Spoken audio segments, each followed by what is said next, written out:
Hello everyone, and welcome back to another insightful episode of Media Morsels, where I will be diving into the intricacies of media and its impact on our perceptions and emotions. I'm your media hostess, Brooke, and today we're exploring the frequent insensitivity towards sensitive media, focusing on three powerful works that have major impacts on me personally. These are A Little Life, Banana Fish, and Brokeback Mountain. So to start, what do I mean by sensitive media?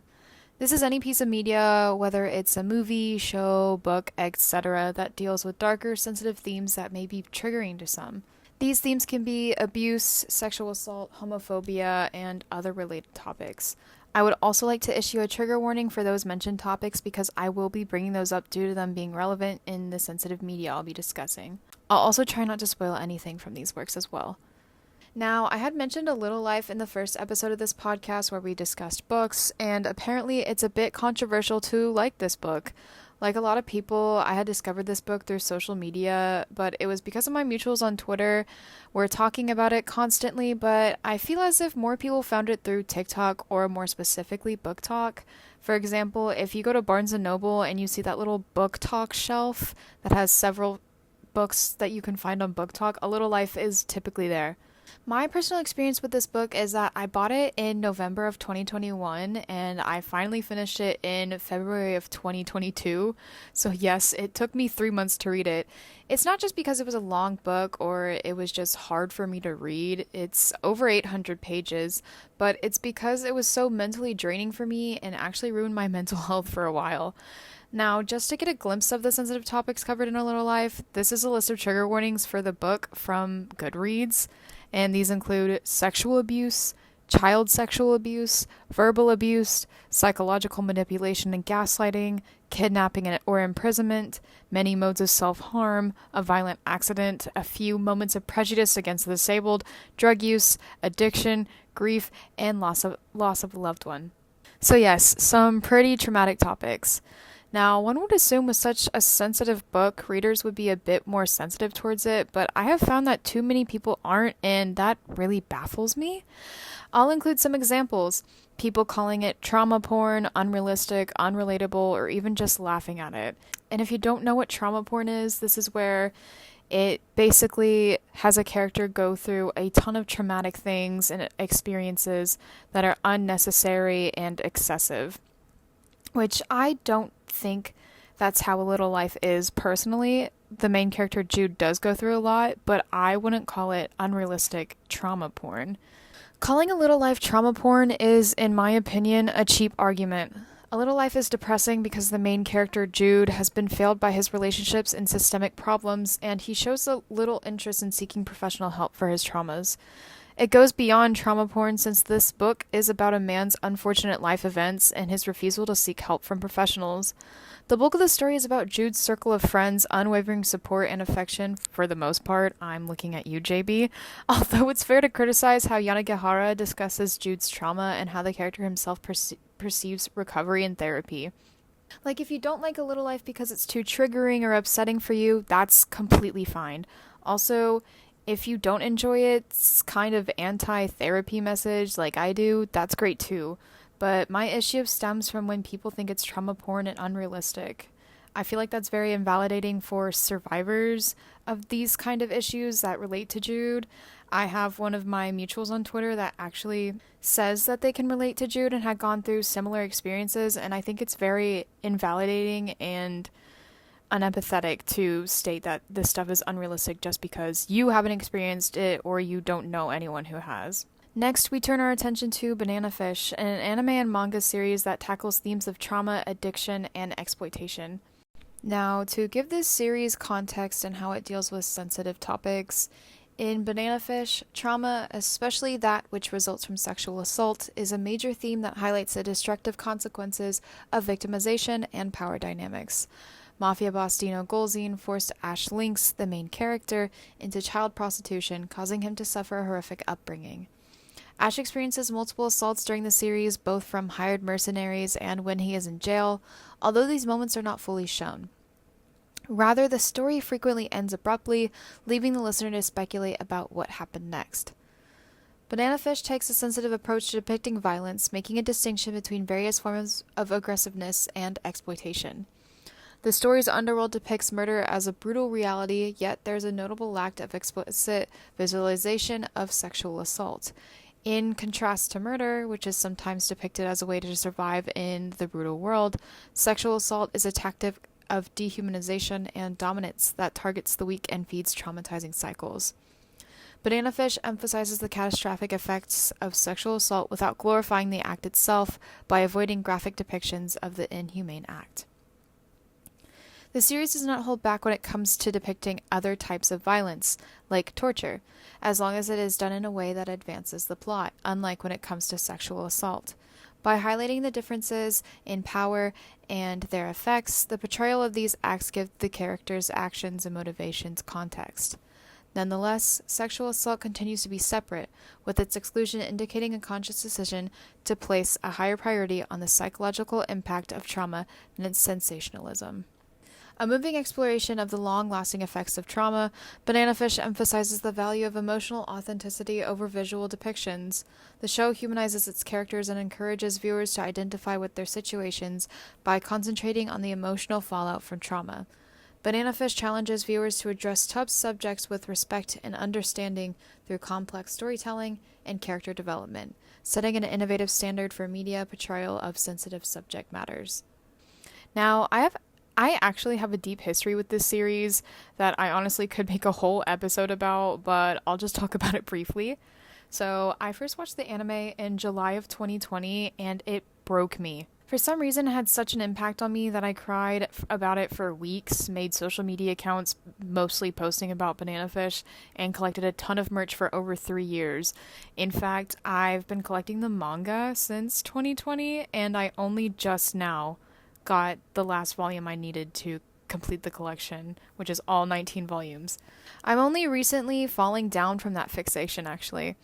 However, throughout this time, I had seen so many bad takes on Banana Fish, on Twitter and TikTok especially, and these are over-sexualizing the main character Ash, who is 17 and went through sexual trauma throughout his life and the series, homophobia, saying that a character's only way to find happiness was death, making insensitive jokes about Ash and his abuser, claiming that an abused character deserved to die, etc. I'm aware that, similar to A Little Life, Kimi Yoshida, the creator, did not have the best opinions on her own characters and sensitive storyline. Like if you look at some of her interviews, the way she talks about her own characters is crazy. It's like she doesn't even care about any of the things they went through or them at all. But that doesn't mean everyone else should have these same viewpoints as her as well. While Banana Fish deals with a drug that doesn't exist in some unrealistic circumstances, not a lot of people can relate to being in a gang in New York and having this hallucinogenic drug take over your family and friends' lives. But the trauma that the characters had gone through, especially Ash, can be very relatable for certain people, and I think that belittling the darker plot points within this series only does harm. It's also not dark humor whenever you're joking about this stuff when nobody is laughing. Lastly, I'll briefly examine Brokeback Mountain, a revolutionary movie that challenged social norms and raised LGBTQ+ issues in mainstream cinema. The movie included a same-sex relationship which drew criticism from areas despite receiving overwhelming praise for its portrayal of love and longing. This movie was truly groundbreaking, especially with its release being in 2005. I actually hadn't watched this movie until 2022, and I was so shocked to see how sad and devastating the movie was. Why?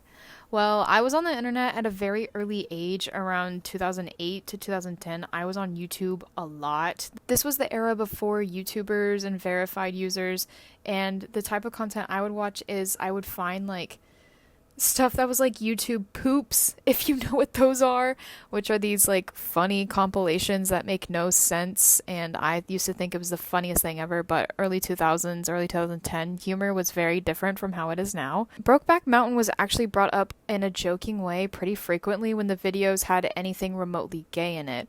It was typically followed by a sexual joke as well. And just based off of this, I thought it was just some NSFW gay cowboy movie and really nothing more. However, I got an edit of the movie on my For You page on TikTok, and I was like, wow, this looks pretty sad, and I like the aesthetic of it. Also, the song in the edit was an Orville Peck song, and if you don't know who Orville Peck is, he's a country singer. One of the few country singers I actually listen to, and I love him. And the song looked like it related to the movie. So then I asked my mom if she had seen it before, and she said yes, it had been a while, and it was very sad. And so we watched it together, and we were bawling at the end. Ultimately, I think it's crazy how this movie has been so watered down when in reality it's a beautiful, heart-wrenching love story and tragedy. To add, even with its widespread appeal and critical praise, Brokeback Mountain wasn't without challenges. The movie, which was frequently dismissed with the mocking nickname of a gay cowboy movie, like I had heard and mentioned when I was younger, was the target of vulgar jokes and parodies that took away from its moving story. Heath Ledger, who plays Ennis Delmar in the film, was determined to keep the story true to its original form and would not partake in any kind of humor that might diminish its themes of love and identity, according to Jake Gyllenhaal, who played Jack Twist. Gyllenhaal and Ledger saw Brokeback Mountain as a labor of love that spoke to them profoundly even before they realized the film's larger significance. Gyllenhaal highlighted how the movie went beyond their personal experiences to become a cultural icon that struck a chord with viewers all throughout the world when discussing the film's lasting impact. In spite of their original plans, the movie developed on its own, turning from a little movie into an international sensation that spurred important discussions on acceptance, love, and identity. Gyllenhaal thought back on Ledger's persistent approach to tackling the political concerns surrounding the film's release and his unwavering commitment to the story's reality on the film's 10th anniversary of its release in 2015. Ledger was very serious about the movie's message that he refused to make any jokes or mockery about its topics. Rather, he persisted in his resolve to respect the story's great emotional complexity and its influence on viewers all throughout the world. I think it's also important to note that all three of these medias contain major LGBT characters. I believe this represents a larger social problem with the trivialization or dismissing of sensitive topics and identities. Many consumers do not interact with these narratives in a respectful or empathetic way, despite the story's significant ability to shed light on LGBTQ+ experiences. This disregard towards LGBTQ+ narratives not only diminishes the value of these stories themselves, but also perpetuates harmful stereotypes and prejudices. Ultimately, I think we can promote an inclusive and accepting society where more people feel respected and understood by acknowledging the importance of these stories and interacting with them in a considerate and caring way. Just maybe be a bit more sensitive towards sensitive media. Additionally, I think to fully understand the subtleties and complexity of sensitive media, an older and more empathetic audience is often necessary. Wisdom and life experience comes with age, and these qualities can help people approach delicate subjects with more maturity, empathy, and understanding. The subtleties of storytelling may be more deeply appreciated by older viewers, and they may also be able to identify and relate to the emotions shown in sensitive media. They might also relate to the content more deeply since they may have encountered related topics or situations in their own life. This also isn't me saying that all older audiences are going to be more sympathetic and younger audiences lack empathy, but I do believe a lot of pieces of media that deal with traumatic themes should be consumed later in life. Like not too long ago, I had seen a take on A Little Life where this one girl was saying that it was very unrealistic and that does not happen to people in real life, all the things that the main character Judah had gone through. And I was sitting there reading, I was like, there are people that have gone through similar things like that, and I feel like it's so insensitive to say that no one can go through several traumatic things through life. She also said that the characters weren't relatable, and which is odd because putting the traumatic events that the characters went through aside, I thought that the characters felt very human and fleshed out, and they were all relatable in their own ways. And then I saw that the person who wrote that post was only 14, which I think was way too young to be reading that book. And I also think that a 14-year-old might not have the same perspective as characters that are in their 30s, 40s. These characters in A Little Life are many different ages, but they're older in most of the book. So it's like, it makes sense that you don't think this stuff happens in real life because you haven't experienced the world later on. I think it's also important to note that all three of these medias contain major LGBT characters. I believe this represents a larger social problem with the trivialization or dismissing of sensitive topics and identities.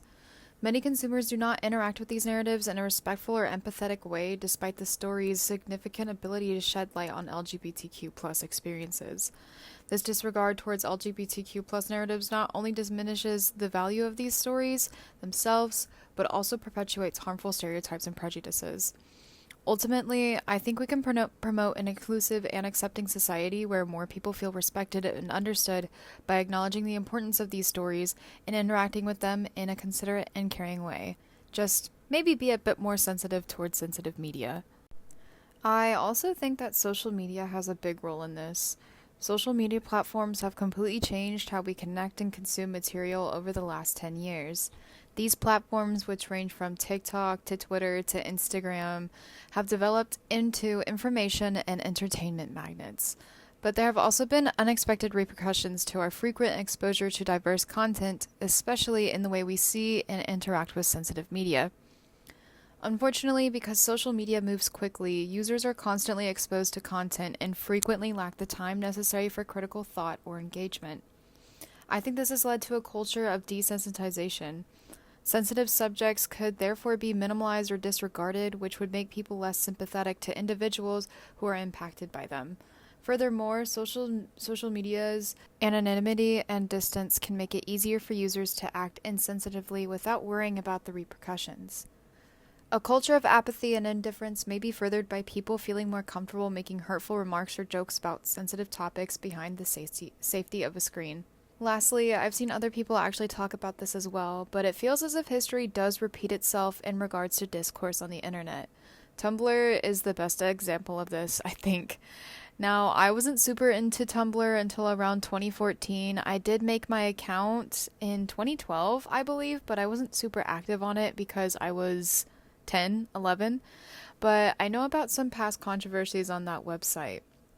Even then, I had experienced some of them because I was big onto Tumblr 2014 and then stopped a little bit, went back on in 2016, and it was 2016 up until 2019 when I finally stopped using Tumblr as much and migrated to Twitter.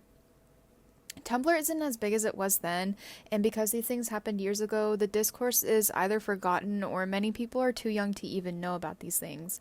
For example, TikTok has a huge young audience, and that's where I personally see the most recycled discourse. And honestly, it makes sense because they just weren't old enough to know about what went down on Tumblr, and it's not like they're actively researching old Tumblr discourses because many of them don't even care about Tumblr or don't have the desire to ever use Tumblr. In the end, a lot of these recycled discourses water down to internet users being insensitive towards sensitive media. So, you might be wondering, why does this insensitivity persist? I believe that it stems from a broader societal issue of dismissing or minimizing the experiences of marginalized communities. It reflects a lack of empathy and understanding towards narratives that challenge conventional norms and shed light on uncomfortable truths. But here's the brunt of the matter. Insensitive consumer attitudes perpetuate harmful stereotypes and prejudices, further marginalizing already vulnerable communities. By failing to engage with sensitive media in a thoughtful and compassionate manner, I believe that we perpetuate a cycle of ignorance and indifference. So, what can we do to address this issue anyway? I think it starts with fostering empathy and understanding, actively listening to diverse perspectives, and challenging our own biases. By approaching sensitive media with an open mind and a willingness to learn, we can create a more inclusive and empathetic media landscape. To conclude this episode, in summary, sensitive media, which includes stories like A Little Life, Banana Fish, and Brokeback Mountain, as I discussed earlier, is crucial for encouraging compassion and understanding in viewers. I believe these stories offer deep insights into the human condition by diving into difficult and upsetting subjects including abuse, discrimination, and trauma. Through a sensitive approach to these works, viewers might get a greater comprehension of the difficulties experienced by survivors and the enduring consequences of misfortune. Furthermore, it is essential to be mindful when handling sensitive media in order to challenge social norms and promote acceptance and inclusivity. We can establish a respectful and understanding culture where all voices are appreciated by acting with empathy and compassion. In a nutshell, encouraging empathy, understanding, and constructive social change requires sensitivity towards sensitive media. As we wrap up today's discussion, I urge you to reflect on your own attitudes towards sensitive media. Are you approaching these narratives with empathy and understanding, or are you contributing to the cycle of insensitivity? Together, let's strive to create a media landscape that honors the voices and experiences of all individuals. Thank you for joining me on this journey through the intricacies of media and sensitivity. I hope this episode has inspired some to be a bit more compassionate and encouraged a deeper reflection on the role of media in shaping our perceptions and experiences. Until next time, remember to approach each story with empathy and understanding. Thanks for listening.